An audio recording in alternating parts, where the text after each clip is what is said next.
Hello' বন্ধুসকল, আজিৰ এই ভিডিঅ'ৰ সহায়ত আপোনালোকক দেখাবলৈ গৈ আছোঁ কেনেকৈ আমি পুলিচ ভেৰিফিকেশ্যন চাৰ্টিফিকেট ডাউনলোড কৰিম। যদি আপুনি পুলিচ ভেৰিফিকেশ্যনৰ কাৰণে এপ্লাই কৰিছিলে আৰু এপ্লাইটো ছাকচেছ হৈছে নে নাই, যদি ছাকচেছ হৈছে মানে এপ্ৰুভ হৈছে, যদি এপ্ৰুভ হোৱাৰ পিছত আপুনি চাৰ্টিফিকেটখন কেনেকৈ ডাউনলোড কৰিব, আজিৰ এই ভিডিঅ'ৰ সহায়ত ফুল প্ৰচেছ দেখাবলৈ গৈ আছোঁ। তো বলক আমি ভিডিঅ'টো আৰম্ভ কৰোঁ। তো ফাৰ্ষ্ট টাইম আপুনি কি কৰিব, আপোনাৰ যিকোনো এটা ৱেবছাইটত যাব, ৱেবছাইটৰ পৰা আপুনি চাৰ্চ কৰিব পুলিচ ভেৰিফিকেশ্যন লিখি সাৰ্চ কৰাৰ পিছত আপোনাৰ সন্মুখত এইটো পেজ খোল খাব। ইয়াতে আপুনি ক্লিক কৰিব, আছাম পুলিচ সেৱা সেতু ইয়াতে ক্লিক কৰিব। তাৰপিছত আপোনাৰ সন্মুখত এনেকুৱাকৈ আহিব। তাৰপিছত আপুনি গভৰ্ণমেণ্টৰ কাৰণে এপ্লাই কৰিছিলে নে প্ৰাইভেট পুলিচ ভেৰিফিকেশ্যনৰ কাৰণে এপ্লাই কৰিছে, সেইটো আপুনি চুজ কৰিব। তো মই যেহেতু প্ৰাইভেটৰ কাৰণে এপ্লাই কৰিছিলোঁ, তো ইয়াতে দেখা পাই আছে গভৰ্ণমেণ্ট এমপ্লয়মেণ্ট ভেৰিফিকেশ্যন। যদি আপুনি চৰকাৰী ভেৰিফিকেশ্যনৰ কাৰণে এপ্লাই কৰিছে, ইয়াতে ক্লিক কৰিব। আৰু যদি আপুনি প্ৰাইভেটৰ কাৰণে এপ্লাই কৰিছিলে, ইয়াতে দেখা পাইছে প্ৰাইভেট এমপ্লয়মেণ্ট ভেৰিফিকেশ্যন, ইয়াতে আপুনি ক্লিক কৰিব। যেহেতু মই প্ৰাইভেট কৰিছোঁ, তো ইয়াতে মই ক্লিক কৰিম। ক্লিক কৰাৰ পিছত আপোনাৰ সন্মুখত এনেকুৱাকৈ আহি যাব। ইয়াতে দেখিছে ৰেজিষ্টাৰ আৰু এটা অপশ্যন পাব লগ ইন।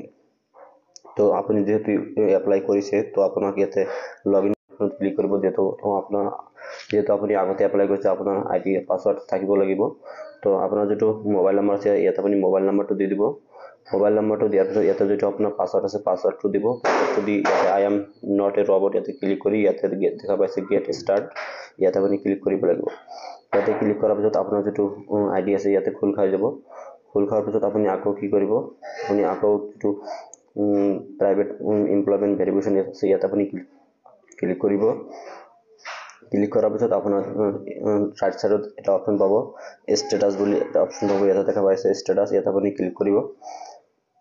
ষ্টেটাছ অপশ্যনত ক্লিক কৰাৰ পিছত অকণমান ৱেইট কৰিব লাগিব। ৱেইট কৰাৰ পিছত আপোনাৰ সন্মুখত এনেকুৱাকৈ আহি যাব। এনেকুৱাকৈ অহাৰ পিছত ইয়াতে দেখা পাইছে এটা চকুৰ নিচিনা এটা আইকন আছে আৰু এটা ডাউনলোড অপশ্যন আছে। ইয়াতে দেখা পাইছে চকুৰ নিচিনা যেটা আইকন আছে, ইয়াতে আপুনি ক্লিক কৰিব। ইয়াতে ক্লিক কৰাৰ পিছত ওপৰৰ ফালে স্ক্ৰল কৰিব। স্ক্ৰল কৰাৰ পিছত ইয়াতে দেখা পাইছে তলফালে দেখা পাইছে ৰিপৰ্ট বুলি এটা অপশ্যন পাব। ইয়াতে দেখা পাইছে ৰিপৰ্ট। যদি আপোনাৰ ৰিপৰ্ট অপশ্যনটো আহে, তেনেহ'লে আপোনাৰ যিটো চাৰ্টিফিকেট আছে সেইটো এপ্ৰুভ হৈ গৈছে। তো এপ্ৰুভ হোৱাৰ পিছত আপুনি ডাউনলোড অপশ্যনত ক্লিক কৰিব। ডাউনলোড অপশ্যনত ক্লিক কৰাৰ পিছত আপোনাৰ যিটো চাৰ্টিফিকেট আছে ডাউনলোড হৈ যাব। তো এনেকৈ আপোনাৰ যিটো পুলিচ ভেৰিফিকেশ্যন চাৰ্টিফিকেট আছে, এনেকৈ আপুনি ডাউনলোড কৰিব পাৰিব। তো ইয়াতে দেখা পাইছে ডাউনলোড হৈ গৈছে। তো এনেকৈ আপোনাৰ যিটো পুলিচ ভেৰিফিকেশ্যন চাৰ্টিফিকেট আছে, এনেকৈ আপোনাৰ মোবাইলৰ সহায়ত ডাউনলোড কৰিব পাৰিব।